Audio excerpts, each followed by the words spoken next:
I want to do a post on comparing dandelions to false dandelions to help horse people know which plant their horses shouldn't eat. And for those of you who don't know, false dandelions are a plant that look almost identical to real dandelions, but they are said to be linked to causing string halt in horses. And if you don't know what string halt is, I suggest looking it up so that you know what it looks like, but it's a neurological disorder that causes horses to move with a different gait. It's not pretty, and it's definitely not something you want your horse developing if you can avoid it, so that's why it's a good idea to start to recognize the plants and tell the difference.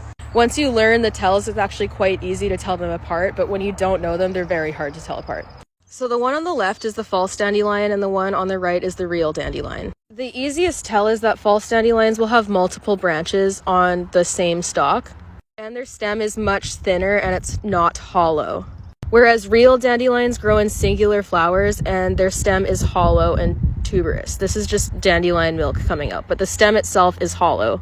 Real dandelions will only grow with one stem with a singular flower. They won't have these extra branches. So this plant here is a false dandelion because you can see that there's multiple branches and the stems are very thin and they're more coarse.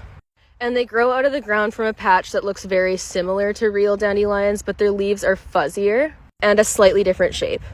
Compared to a real dandelion, less fuzz, slightly different shape of leaves. Singular stems with singular flowers, hollow stems. You can feel that they're hollow when you pinch them. But if you just go off the flowers, they look very, very similar. So remember to check the stem. This one right here is the false dandelion.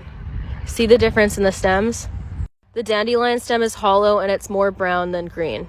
So basically, only let your horse eat these guys. If there's more than one flower on the same stem, don't let them eat it if it looks like a dandelion.